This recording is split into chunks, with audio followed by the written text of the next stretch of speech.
Good evening, everybody. It gives me great pleasure to welcome you all to this fantastic meeting and topic. Firstly, I would like to acknowledge our co-hosts, which are Rotary Clubs of Mumbai Cuff Parade, Bombay Airport, Mumbai Coastline, Bombay Metropolitan, Bombay Harbour, Mumbai West Coast, and our co-associations, Builders Association of India, represented by Mr. Mohinder Rijwani, the Indo-American Chamber of Commerce, whose chairman is Saurabh Shah, and the Executive Recruiters Association, represented by Mr. Ramal Das. So I welcome all of you and the members to this fantastic topic. Because as we were discussing just before the official beginning of the seminar, India has risen to a very interesting position in the overall world. So I say we also are the beneficiary, hopefully, of the largest demographic dividend. And the better our economic policies are, the more we will be placed to make use of it. And however, the economic policy is Greek and Latin to most of us. So which is why we have our expert in the language of numbers and economics, Mr. Shailesh Haribhakti. I'm sure all of you know about him. Of course, he will be introduced and all, but I think it's very, very important. We have just come out of 2 years of Vanvas economically, as far as the economy is concerned. And we do need our Ram, Lakshman, Hanuman, everybody. I think the economy needs all of that. And we need all of us as the Sena of India to really work hard towards it.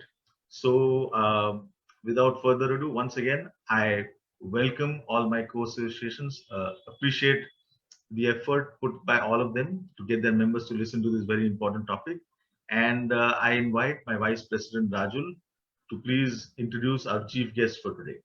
Over to you, Rajul.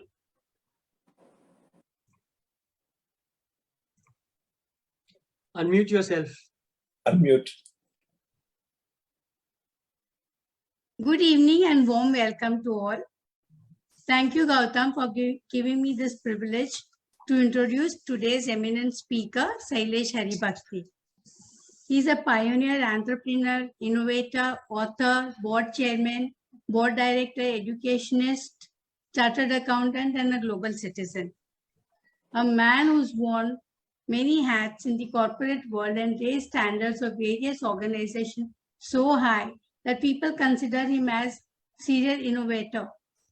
He is not only a chartered and a cost accountant, a certified internal auditor, a certified financial planner, fraud examiner, but also a board chairman, audit committee chairperson, and an independent director at some of the country's most preeminent organizations. He is a global thought leader in the area of environment, social and governance, and has helped pioneer impactful concepts like IR and innovating paths to net zero. He is also a well-known thought leader on the Indian economy and public policies. He is an X-Tech, which is exponential technologies, ESG, which is environment, social governance, and IR, that is integrated reporting evangelist. He is also the author of 2 books, namely The Digital Professional and The Audit Renaissance. Mr. Haribhakti's passion for learning, love for auditing, and ability to think ahead of time takes him to speak to various global forums. He truly believes in bright and evident future for all of humanity, driven by innovation and large-scale digital adoption.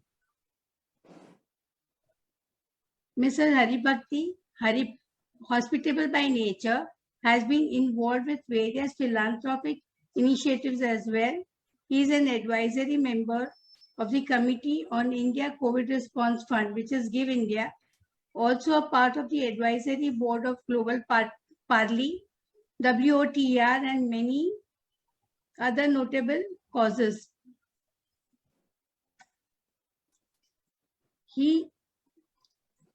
Sorry, give me a minute, please. He has served on the Standards Advisory Council of IASB in London for 2 years and have been a chairman of NPS, which is National Pension Scheme for 2015 and 17. He has contributed as chairman, director, advisory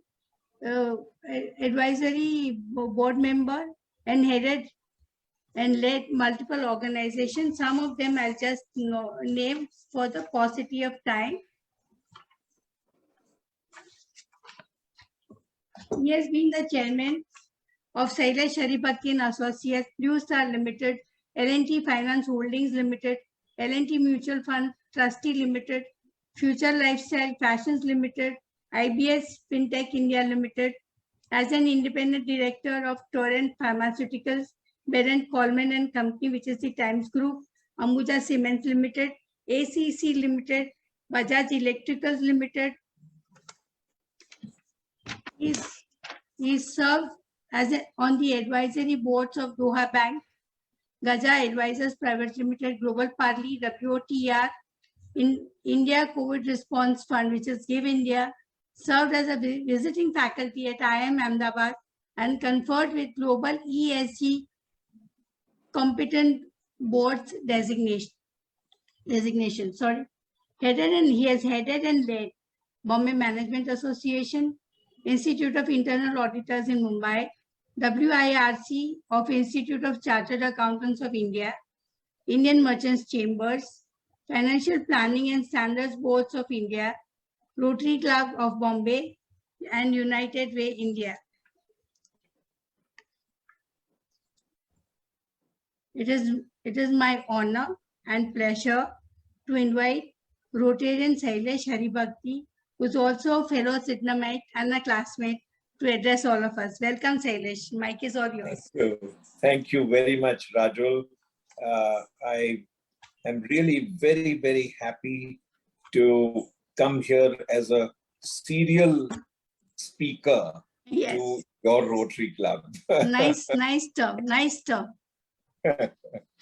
But and the reason why I keep coming here is there are so many familiar faces, so many old relationships that I'm able to refresh when I come to your club, that it's always a pleasure to be here. Let me begin by saying that the repositioning of India began to happen perhaps 5-6 years ago. If you remember, 8 years ago, India was considered amongst the fragile 5 economies of the world. Today, India has completely pivoted and migrated to become one of the most powerful nations economically, politically, in terms of soft power and in terms of thought leadership. Just imagine that the market cap of the company that is headed by an Indian, Google, just went past the market cap of the entire national stock exchange. And it is not surprising that some of the most prominent companies of the world are headed and led by Indians. And that is why I thought we should contextualize this budget as a budget which gives us that true pride of place in the geopolitics that are emerging in the world. And I'll tell you why that is the case. We started with what was very well known the world over as the Jam Trinity, the Jan Dhan, Aadhaar, and mobility. And to that, if you add the UPI, and then you jump straight into this budget, which talks about India having a central bank digital currency, we will be amongst the few countries in the world which would have migrated so rapidly to complete digitization.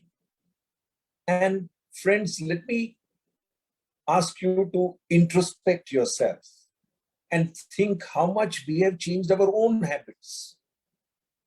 Our children may not have to ever carry a wallet. already the pen was discarded. Before that, all writing material was discarded. Before that, all books were discarded. And now wallets will be discarded because everything will be, the power of everything you need to do will reside in that small device, the smartphone that all of us carry. It's incredible that we have totally changed the way we live our lives. But let's look at how this budget is fundamentally changing the direction of the country. I mentioned the CBDC, but also look at the fact that the government of India recognizes that India has the largest population in the world of crypto investors. Crypto investors from India are larger than all the crypto investors in the rest of the world. That is a new kind of phenomenon that suddenly struck everybody. And so instead of being just dogmatic about things, the recognition was given to this reality through this budget. Of course, the tax is heavy. It's a penal tax. It's 30% and no offset for any losses. But there is a recognition that there is an asset class called virtual digital assets. And that is a very fundamental shift. And this virtual digital asset exists because we have massive computing power, data centers, which enable the transition of this compute power, have been called an infrastructure. The entire infrastructure for electric vehicles to support the battery recharging has been classified as infrastructure. Now, this has some very critical, very meaningful thoughts hidden behind it. It tells us that the new infrastructure that we will need is going to be Web 3.0, which will enable us to interact with the world in 3 dimensions, not the 2 dimensions that we are today using. So imagine, I don't know how many of you have invested in an Oculus, but I did invest in an Oculus some time ago. And the 3D impact that an Oculus gives you is just phenomenal. Why did Microsoft buy a gaming company for a phenomenal sum of money, close to $75 billion? They bought it because that the gamification of all our interactions is going to drive our future. Let me start by quickly running you through the key things that this budget has given us. First, it has given us a completely new scale of infrastructure investments. I've never seen this before in my entire career. 4.1% of the GDP will be invested in infrastructure assets by the central and the state governments put together. This will crowd in private sector investment into infrastructure through the PPP mechanism, which has been quite moribund so far, but which is now acquiring the status of a fairly vibrant future partnering approach. The finance minister went out of her way to thank taxpayers. I must commend the fact, and I think each one of us needs to be complimented. India's tax effort voluntarily in the first 7 months went up by 69% in a GDP which grows at 9.2%. We paid out taxes which were 70% higher than last year. Now that is the strength of this country and the strength which resides in all of us as citizens. So infrastructure emphasis is phenomenal.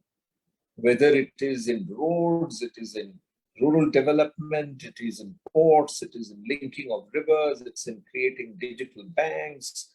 All of this is the new Indian infrastructure, full of IT enablement. Ease of doing business has been significantly improved. Our rankings have improved, but rankings are not what I look at. I look at the feel that you have. I got my tax refund for last year, yesterday. It is, and automatically, no effort. Faceless assessment was done. My filed return was accepted. My claim for a small refund was credited to my bank account yesterday. Now, this is something which is absolutely stunning. This truly signals to me that ease of doing business is happening. Now, they've done it in many ways. They've supported the combination of all the reliefs for the MSMEs, they have portalized services, the government to citizen interface is all over the internet. It is just simply a new way of serving India. And we have leapfrogged. This is very critical to understand. Rather than trying to create more hospital rooms and create health services through doctors who are not going to be available, no matter how many medical schools we open, the doctor-patient ratio in India will never be sufficient. So this time, the pivot is to telehealth and telemedical health. And the new thing that is going to totally take India by storm is the actual definition of all our genomes. Just imagine that we will have, say in 5 years' time, an embedded chip somewhere in our body. We will have continuous tracking through a device, which will monitor all our parameters. There will be a national health record-keeping system, which will tell whoever is a medical practitioner you need to visit, what is the history of ailments that we have suffered and what medicines we have taken if there is a sincere updation of those records. And so the treatment will follow. And a lot of the treatment protocols are now being standardized, templatized, and becoming home-driven. And that is being recognized. Now, this is happening not just in the allopathic treatment, but also for mental health, which I think is a absolutely great new idea that this budget showed us. Look at also the fact that we want to make good the 2 years of loss of education by bringing in the internet-based, highly curated, content-driven updates for our children who have missed 2 years of school. You know, I agonized over this, and we did a whole lot of charitable work to make sure that the disadvantaged children had access to a device which would enable them to link to the internet and then get their education. I must tell you that one international bank wrote out one check of 25 crores to make devices available at scale to these children from the lowest strata of society in India. 25 crores, one check.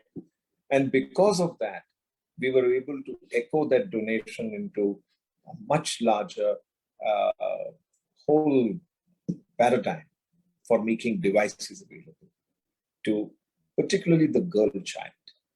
Because in a family, the first priority goes to the father who takes the phone and goes away for work. Second priority goes to the mother. Third goes to the son, and fourth goes to the daughter. So we said we need to change this. And we need to make sure that the young girls get access to this device. That is now recognized in this budget. So education the loss of education will be compensated. MSME, I have spoken about. Banking, I talked about 75 digital banks in district towns. So even lower than the tier 2 and tier 3 towns, 75 fully digital banks. It's unbelievable, the disintermediation effect of that. And then look at what has been done to the international financial services centers. For the first time in Gift City, we will have an automatic approval for international universities. Just imagine the geopolitical ramifications of this. You become eligible. The time that it takes for you to get clearance is 3 months.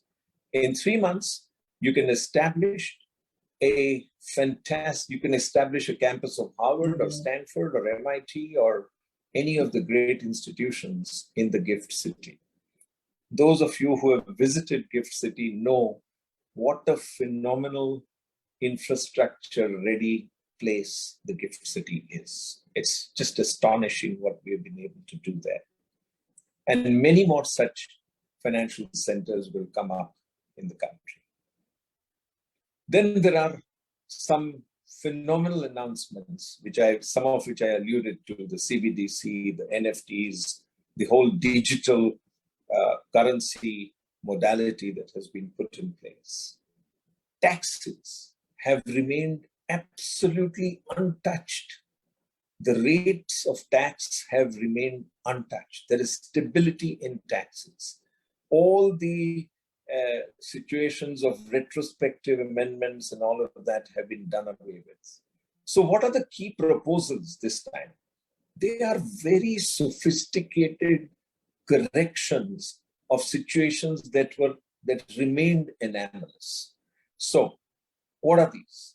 The surcharge on all long-term capital gains has been brought to a level playing field of 15%. Cooperatives and companies will pay tax at the same rate, 15%. That was an anomaly which remained, that cooperatives were paying 3.5% more tax. So that got corrected.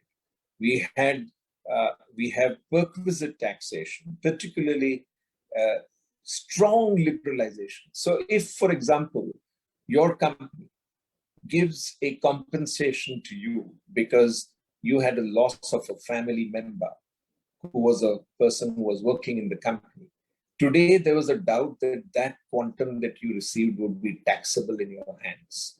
That has been clarified to be tax-free. The cost of your treatment for COVID has been exempted from tax beyond all limits.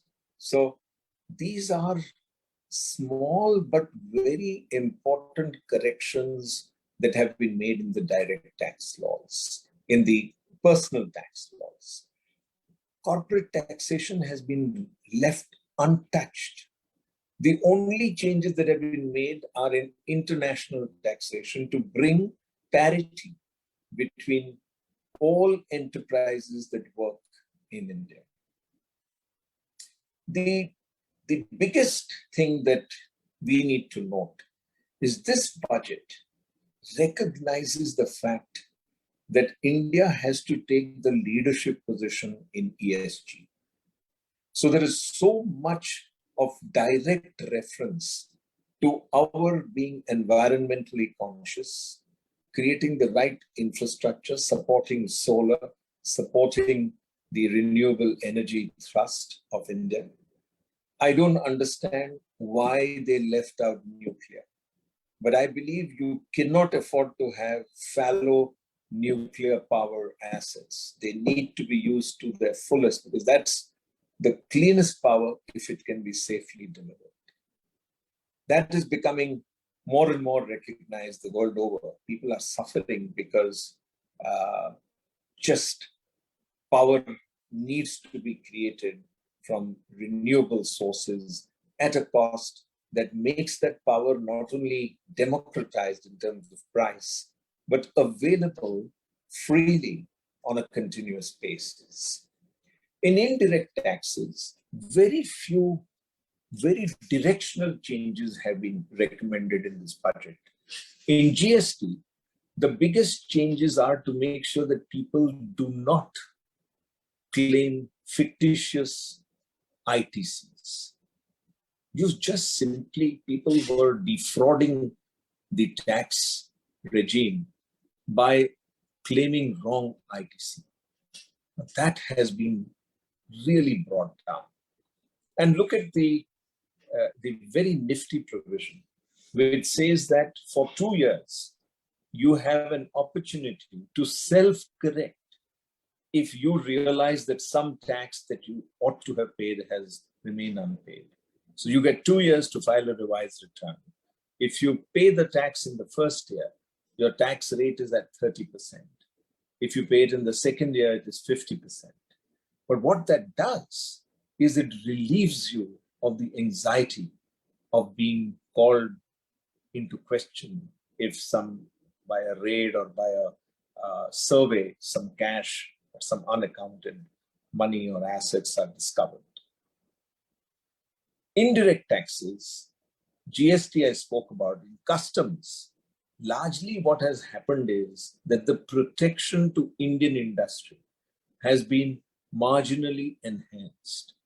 The rates of customs duty have been raised uniformly, and the exemptions which were littering the customs tariff have been done away with.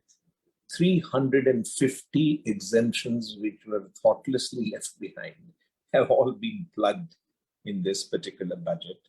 And so our customs effort will rise. So what has all this done to our economic future? And how does this play into our strength in the global arena? Let me spend a few minutes on this because that is the thrust of today's discussion. So let me, for example, give you what happened over the last 2 days. I was speaking to an audience of highly distinguished directors from all over the world. My co-speaker was the ex-chief finance officer of Salesforce. And the other person who was on the panel was working in the tax department in Netherlands. And as you know, Netherlands is one of the most sophisticated accounting and tax jurisdictions in the world. So what I discovered is that as I spoke about the digitization, GST being a born digital law, as I spoke about the way faceless assessments are done, taxes determined rather than returned, they started feeling that there is a complete change in the mindset that is happening in our country, where we are now wanting to engage in terms of thought leaders in even areas like investment, tax, pay. We have so many companies which have announced that they wish to be net zero in a particular period of time. Our Prime Minister announced at COP26 that India as a whole will be net zero by 2070. But many companies, 5 of the 7 companies that I sit on the board of, have announced their net zero commitments way before India's 2070 deadline. And when all of this is put together, what it signals is that India is ready not only to become the alternative manufacturing destination for the world, but also a source of services. So we are saying 2 things. Give us an opportunity to manufacture in India and give us an opportunity to serve from India. And both these are receiving tremendous global attention and global support. And why should this be the case? This is the case because our leadership in technology, particularly in the internet-based technologies and digitization, has been very well recognized. The 7 large IT companies of India have taken amazing strides in the last 5 years. The digitization program of most large corporations in the world are today driven by our Indian companies. That is changing the entire discourse. Our partnership with Israel, our partnership with US, our openness to FDI, the way in which we are attracting resources and people and technology from all over the world, it's just astonishing. We will have in 5 years' time a whole large new semiconductor manufacturing facility. Just imagine, today our automobile industry is stuck because semiconductors are not available. In 5 years' time, we should be in a position to be Atmanirbhar virtually in semiconductors if we get our act together and actually execute it. And there are many such examples which I can state, but I will, in respect to the time, say in conclusion that this is a directional budget which has changed the entire discourse all over the world in terms of what ought to be our thought leadership destination. And that is why I have called it a budget which makes India future ready. Thank you. Thank you, Shailesh. Before I turn the floor over to Shalin to moderate the question and answers, I just want to first of all thank you for this wonderful speech. And now that we have everybody's attention, I'm going to just speak a few lines about Rotary Club of Bombay West and the Rotary movement per se.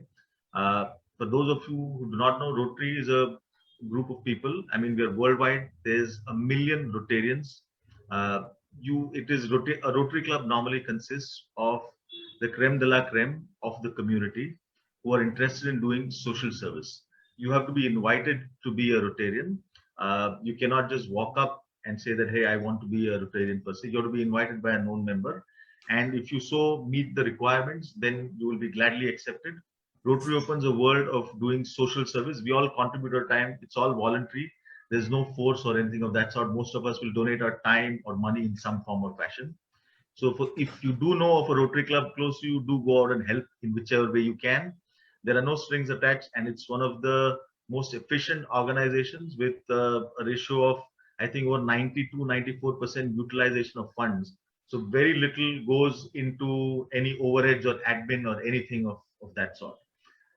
As far as our club goes, and I'm sure other focus clubs will also say that if any one of you know people, we do work from blood donation camps to cataract surgeries to pediatric heart surgeries, just to name some of the events that we focus on. We have a school for the learning disabled. We have also helped set up a bakery center in some of the far-flung villages in and around Mumbai. So if any one of you know of people who need help, do contact a Rotary Club, do contact us. We are looking for people to help, as a matter of fact. I'm sure the Builders Association of India can help in maybe helping us build some nice infrastructure for people in need. There's so much work to be done in the villages around Mumbai and maybe even some places in Mumbai. I'm sure the Indo-American Chamber of Commerce will have the money to help in some form or the other, and the Executive Recruiters Association will find the people to make this path easier. Now, without further ado, I appreciate the fact that all of you have spent this time. I'm going to open up the floor for Shalin. I think we are getting several questions on this wonderful speech. So over to you, Shalin.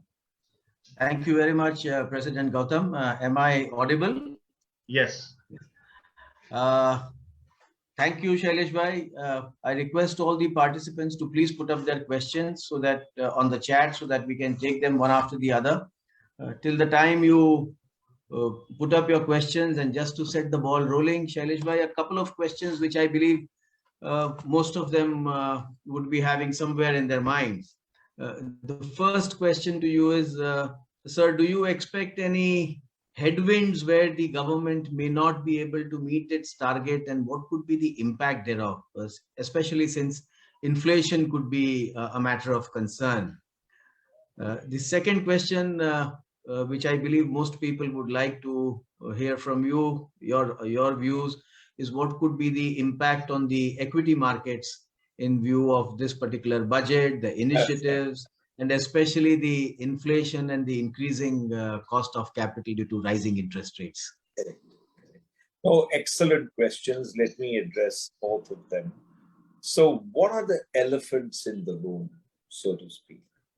The biggest elephant in the room is inflation. We have a situation where we are still dependent immensely on imported crude oil. There is no way that we can control the price of crude. At $90, $92 a barrel, it is way above our level of tolerance. And that imported inflation is the biggest elephant in the room. The counter to that is pushing so hard for EV vehicles. That's an absolute must. The counter to that industry is giving is to go into waste heat recovery at scale. For example, Ambuja Cement and ACC are investing in 25 waste heat recovery projects over the next 1.5 years. So people are realizing that anything that is dependent on oil and petroleum products as an input is going to cause inflationary impact. The good news for us is that the technology for EV, the technology for batteries, the infrastructure creation for it is now getting catalyzed. So I'm not saying that it'll all be hunky-dory. And this is a real issue that we will have to deal with. Hopefully the commodity cycle will reverse. Hopefully oil will not continue its upward path and reach triple-digit numbers, and it will start its decline as the producers start feeling that now it makes sense to increase production, and therefore they have the incentive to produce more oil, and that will balance out the price. The other thing is China has the keys to releasing its petroleum reserves. US already turned the tap on and started releasing shale oil. We know that Reliance got out of shale oil, and one of the large chunks of their profits last quarter came from the divestment of their shale assets. But so this is the biggest elephant in the room. What is the big challenge that this poses for government of India? We have a fiscal deficit which is close to 15 lakh crores. Even if we assume that 4 lakhs will come in by way of small savings, incremental small savings, we need to raise 11 lakh crores to manage the entire revenue and capex commitments that Government of India has made through this budget. Question is, will the government be able to raise these resources at reasonable coupons through the year? So what is it that the Secretary Economic Affairs told us day before yesterday? He talked, of course, about the small savings. And he talked about the fact that blended into this raising will be the asset monetization program. What is this program? This is something that has not become universally known to people. This year, we're going to invest 10 lakh crores in capex. 5 years down the road, when the assets become productive, like for example, a road, it takes 3 years to build a road and then to make sure that the tolling happens on it. Once the tolling happens, then the road becomes a very productive and valuable asset, which can be monetized. But because there is so much of opposition politically to selling off the family jewels, so to speak, the government has come up with an intermediate idea that we will monetize these assets, namely raise money as secured debt, giving these finished capital expenditure driven assets as collateral. And over a 10-year period, there will be the expectation that these monetizations will provide funding for the budget deficit. The other thing that the government of India has done this year is shown us the glide path to reduce the fiscal deficit to 4.5% and make it more manageable so that the debt reduces. And they have taken a disinvestment target of 65,000 crores, which also is a little bit of a buffer for all of these situations. But these are clearly things that will need to play out. Now, we don't know what will happen in the capital markets, and I would not venture to project anything about whether it will go up or down. 2 days it went up, today it came down. Tomorrow it's likely to go down. I can say that because the Dow has fallen and because all the global indexes have fallen.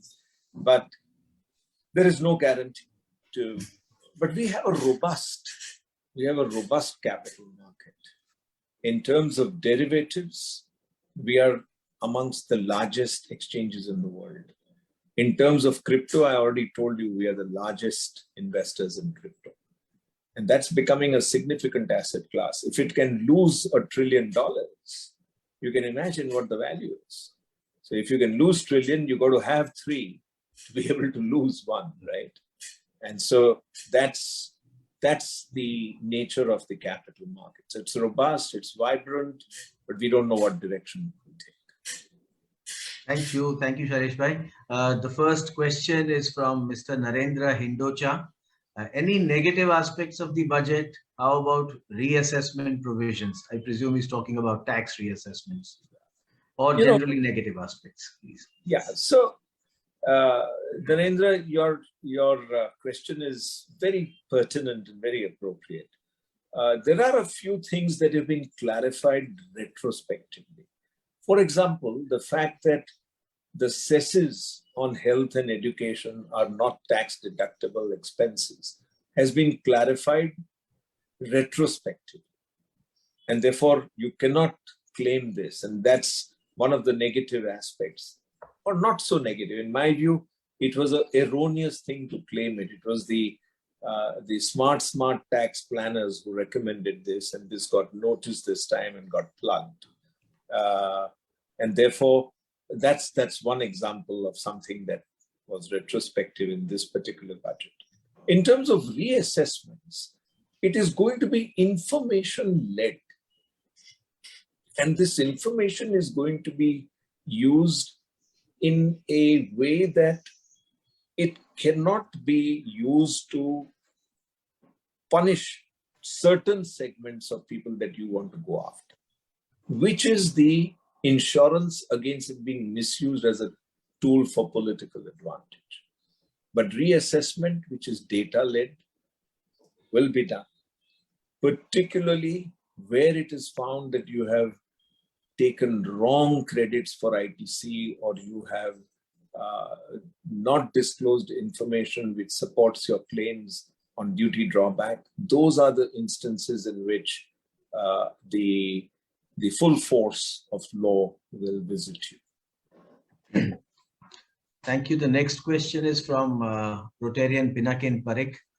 Our tax GDP ratio is around 9%. What is the same for developed economies? Our tax to GDP ratio this year, fortunately, will land up at 10.5%. So we've already gone beyond the 2-digit number. And Pinakin bhai, the tax to GDP ratio of advanced nations is in the range of 17.5 to 22.5%. So we have a lot of catch up to do. And the reason why we have this large catch up to do is because one big chunk of our income has been forever tax exempt. Agriculture is a holy cow. We never touch it. It is exempt. The other reason is that we did not have enough monetization of our economy. Now I can sense that the monetization of our economy is going to advance at a phenomenal rate. And I have no doubt that we will reach a $5 trillion GDP economy in 2026. And so that's what gives me confidence that we will be able to churn our resources in a productive way if the entire release of this digitalized, IT-led, infrastructure-led power is let loose. But we have a good distance to travel, both in terms of compliance and in terms of tax determination and enhancing the quality of information technology driving our tax system. Thank you, Shailesh bhai. The next question is from Mr. Naren Shenoy. How is real estate going to get impetus? Which segment is going to be the savior for this industry? This is something which many people have in mind. It is the affordable housing segment which is going to get tremendous impact. Let me give you some startling numbers from this budget document. The quantum of resources that have been allocated for rural India, that is rural development and agriculture, exceeds 3 lakh crores. When you add those resources to the subsidies, which are largely food and fertilizer subsidies, which go into the rural areas, you add another 2.5 lakh crores. So you are up to 5.5 lakh crores. Then in the road program and in the house program, another 1 lakh crores is going to go into the rural areas.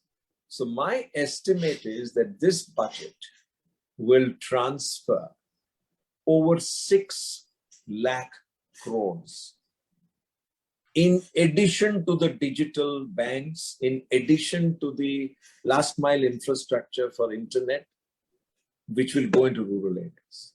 Because the biggest dip in consumption has happened in rural areas, and therefore this needed to be shown up. The problem with our country is that we don't look at these aggregate numbers and we don't look at numbers from a holistic viewpoint.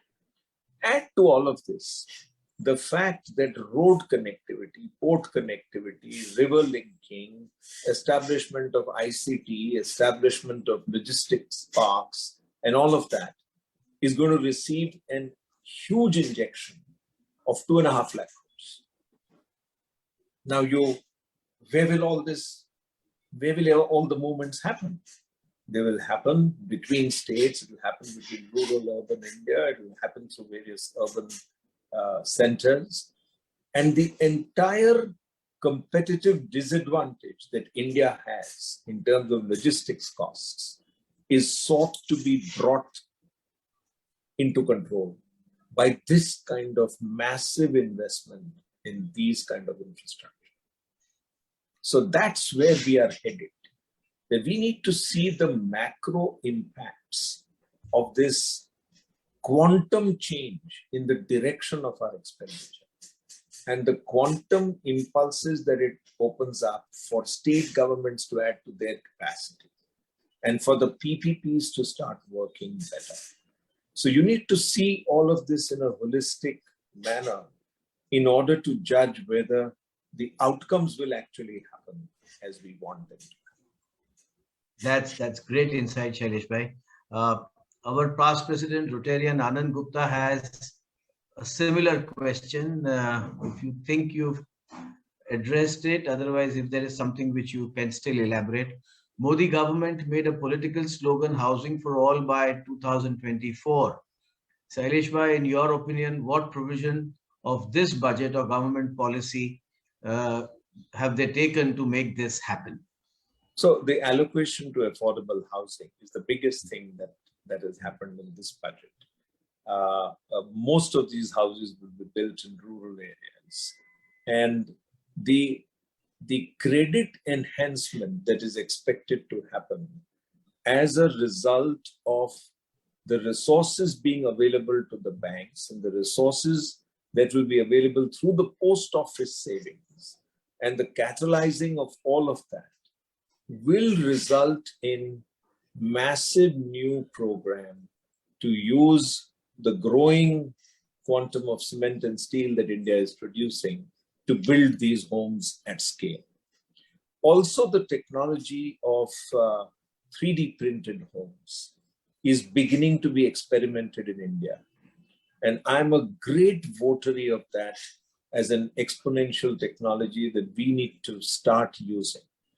Why not 2 or 3 people from this group take that up and actually build 3D printed homes at scale? They did this in Mexico. And there, what has happened is, for $10,000 US, they are making available a 1-bedroom, tailor-made home, which is handicap friendly, which is redesigned to meet your own specs, for $10,000, 3D printed, ready to occupy in 6 weeks. Now, if they can do it in Mexico, why can't we do it in India? And that's the kind of thinking that this budget is pushing us to get into. Ultimately, this is not the government's task alone. This is not only our task. It's only if we cooperate and collaborate and work together and don't have this blame game and don't have this cynicism about whether government will do anything, whether they'll spend the money, whether they'll be able to. अब कोशिश तो हो रही है, होगा नहीं होगा वो हम पे भी है ना, आधा तो हमारा जिम्मा बन गया. Because they're saying now the onus is not only with the government, it is for all of us together to partner to make this happen.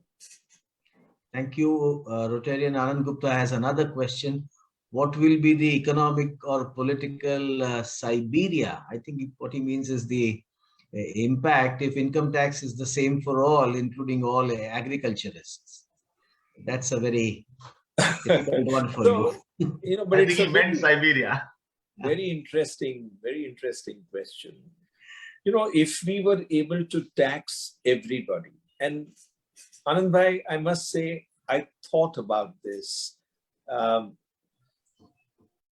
Suppose, so let's look at how our population is structured. Okay, about 60% of our 1.4 billion people live in villages. So approximately 84 crores of people. About 90% of them have largely agricultural income. So we are saying, let's remove another 10% of that. So let's say we are left with 75 crores.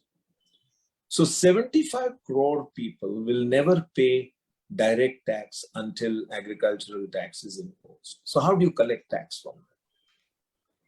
So can we have a voluntary tax? I want to be a proud taxpayer. So here's 100 rupees from me.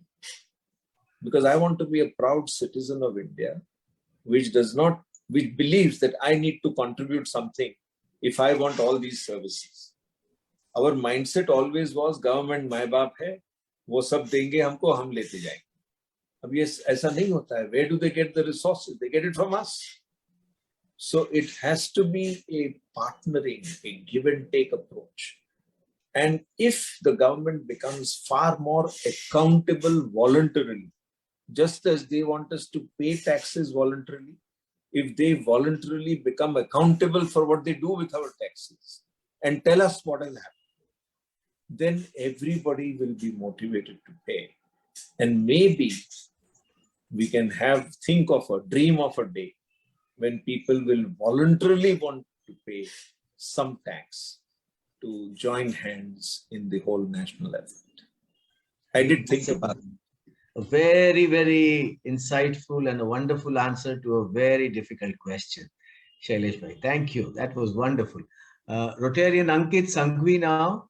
The budget was around PM Gati Shakti for economic growth and sustainable development, around infrastructure of railways, airports, ports, logistics, infra, etc. Other than EV in all, what are the other aspects for sustainability?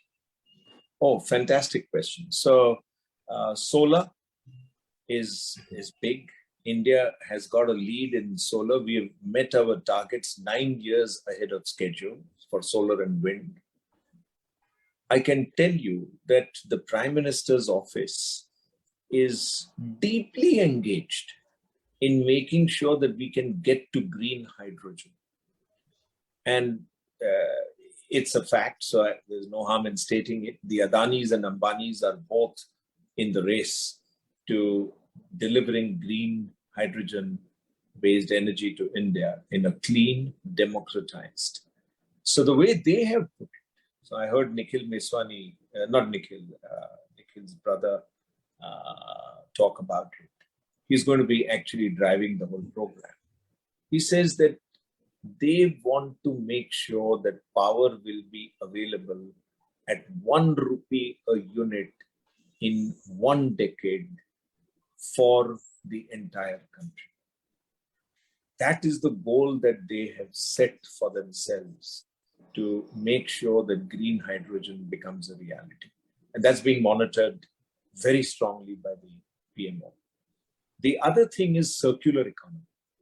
Now, I don't know whether some of you noticed today's Economic Times. Last page, bottom strip, is an advertisement by ACC and Ambuja, where they're saying that these two powerful companies have got together to clean the Jamuna through bubble technology, which will bring all the plastic to the shore, pick it up, and actually use it in their kilns.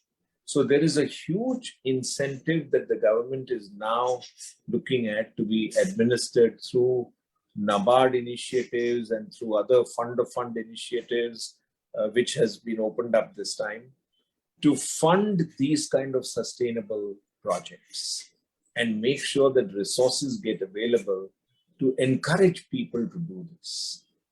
The other force that is working is for biodiversity enhancement.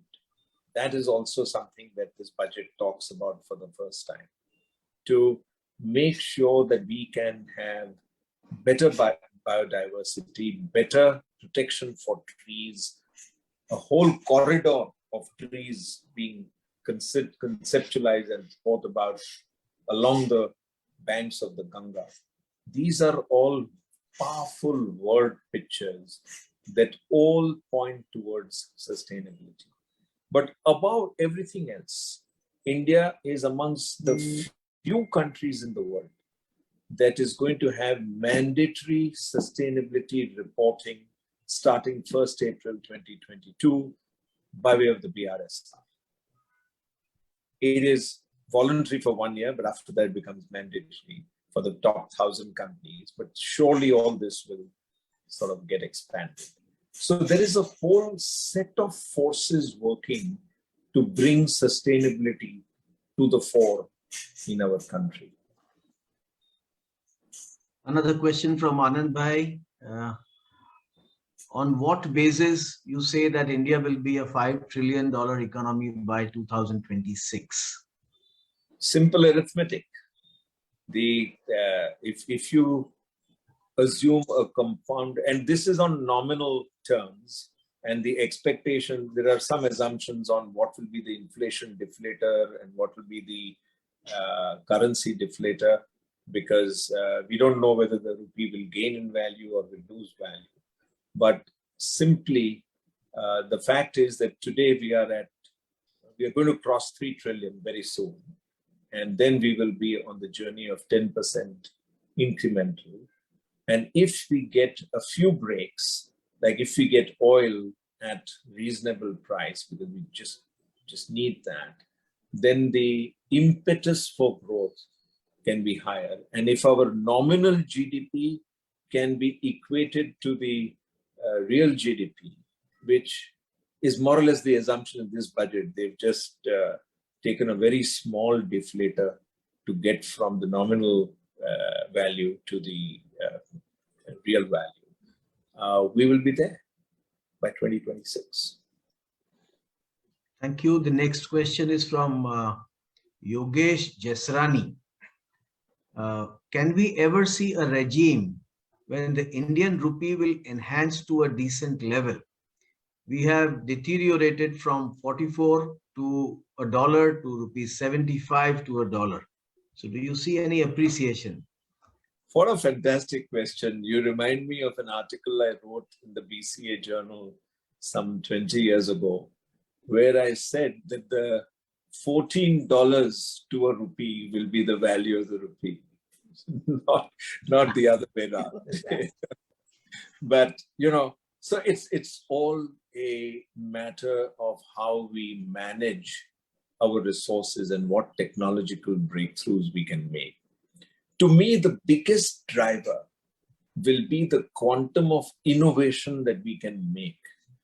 If we can, as a country, produce more and more from less and less, then we can change the whole complexion of the trajectory of the dollar-rupee equation, because that's the reference currency today. That's the key thing. We need to get the productivity of our economy rising through innovation, digitalization, and sustainability. These are the three soft forces that we need to make sure that the inflation differential, what drives currency pair values? It is inflation differential. That's the key driver of the relationship between two currencies. If we can show that we can be on a path of very low inflation or even a slight bit of drop in prices compared to an inflationary situation in, let us say, the United States, the value of the rupee will suddenly transform. It has to, it's arithmetic. Then it just has to follow. So we need to drive out inefficiencies. We need to enhance productivity. And we need to make more and more out of less and less at democratized prices. If we can reach there, then we have a fighting chance to reverse the trend of depreciating India. A lot of work to do. Thank you, Shailesh bhai. This next question is from our past president, Rotarian Shirish Rege. It's another interesting one for you.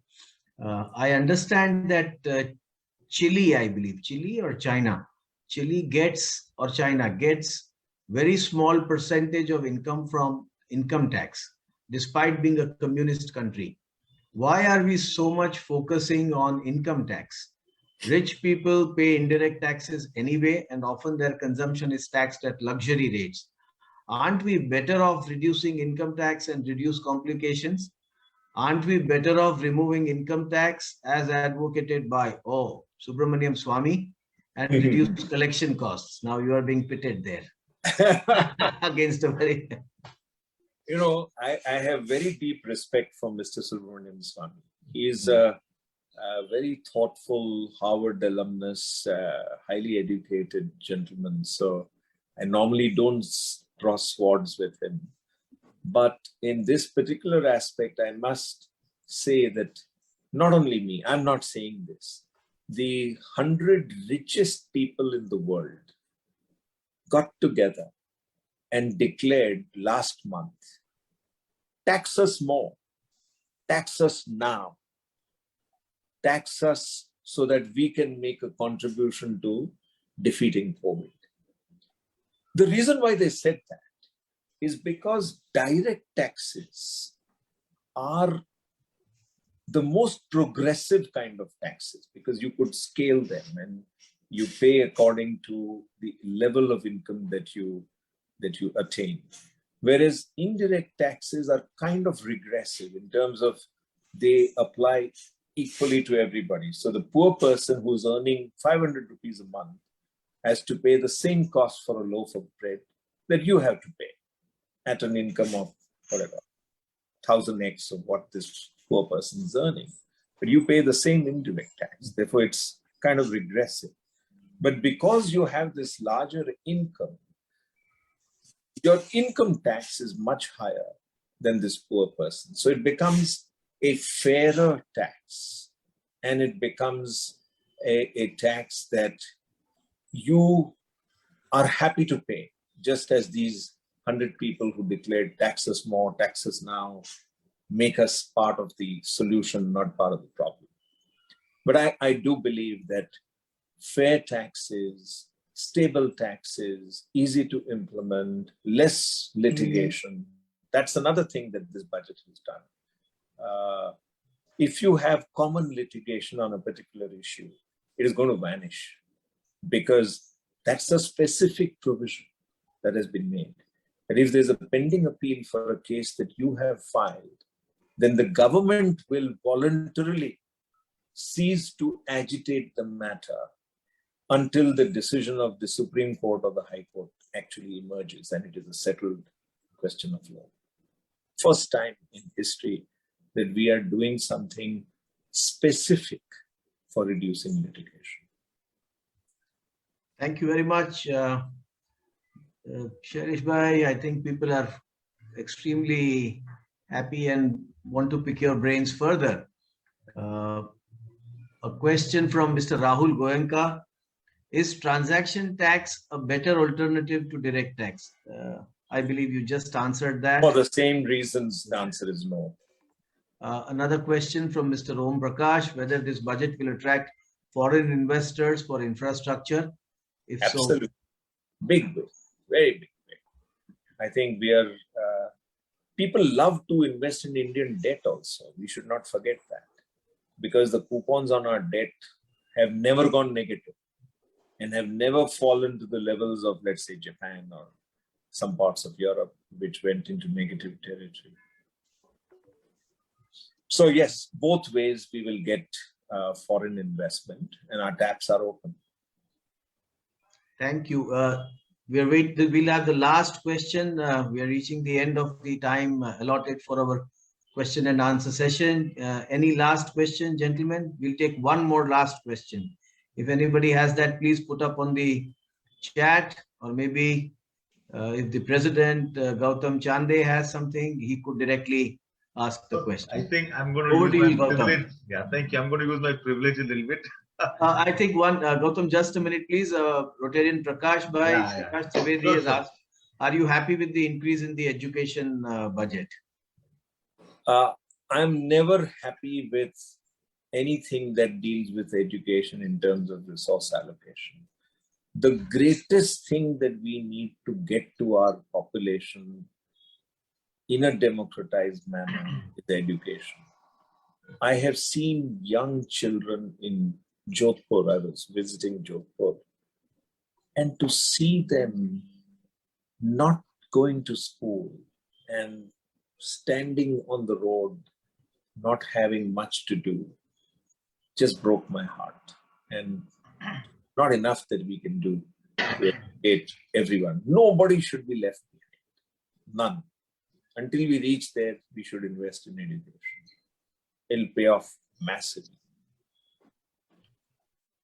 Great. I think before I turn the floor once again to you, Shalin, my question was, what is in it for professionals? I mean, you talked of thought leadership and intellectual property that India has. What's in it for professionals? Like, say, I'm a consulting engineer, you're a CA. How do we find a way to take our businesses abroad, just like a lot of the companies abroad, spread their arms to different countries?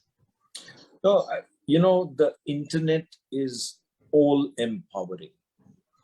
What is missing in professionals, as far as I can see, is the humility to unlearn and relearn and get up to the latest in technology. It is critical that we realize humbly how little we know which is relevant to today's world. And if you're not on a continuous unlearning and relearning path, you'll never be able to. But on the other hand, if you turn the equation and you do learn the latest in technology, the latest in ESG, the latest in crypto, the latest in digitalization, the world is your oyster. And because of the internet, you can render your service to any part of the world. And I can tell you that this is real people from across the world would love to have. For example, we have a platform-based service which enables you to enhance your board interactions. Now, this is a global service. So we've shifted the entire base of our company to the US, and we will render this service to the whole world with US as a base, including in the Middle East, which for the first time in their history will have a direct tax of 9%. Thank you. Shalin, over to you for the formal vote of thanks. Rotarian President Gautam Chande, presidents of the other co-hosts, the Rotary clubs of Mumbai Cuff Parade, Bombay Metropolitan, Bombay Airport, Bombay Harbour, Mumbai Coastline, Mumbai West Coast, the co-hosts, Builders Association of India, Mumbai Center, the West India Council, Indo-American Chamber of Commerce, Executive Recruiters Association, Rotarian members, and dear participants. It has been a wonderful session today. It has been a privilege and a pleasure to have such an eminent, erudite, and knowledgeable speaker as Shailesh Bhai. Shailesh Bhai has always had a special position in our heart. This is the 4th or 5th time that he has willingly consented to address us on the budget. And thank you, Shailesh Bhai, for expressing that you too hold Rotary Club of Bombay West as a close family in your heart too. Friends, the talk that Shailesh Bhai delivered today was a very different one from the kind of budgetary speeches that we generally hear, which talk of specifics. But here today, we have seen how he has expressed and presented to us the big picture. He has contextualized the budget with the global scenario. He has presented us with insights, thought, and understanding behind the budget initiatives, the digital and the EV infrastructure. A simple thing, we all read a newspaper item that digital and infrastructure, Microsoft has bought over a gaming company. But he explained to us and gave an insight of how gaming is going to be the basis of interaction in future. Look at the understanding and insight that he has presented. The positive aspects of how the future unfolds in view of the budgetary initiatives. The understanding of what is the insight behind the tele-education. The fact that it is going to help students catch up on 2 years of loss of education. It's a very different insight from then just expressing that this is one way of delivering education. He has explained to us the sophisticated directions, the rationale behind tax changes, and has very fairly said that cess has been a part of tax and it should not be allowed as a deduction, even though it is retrospective, but he has been fair in his assessment.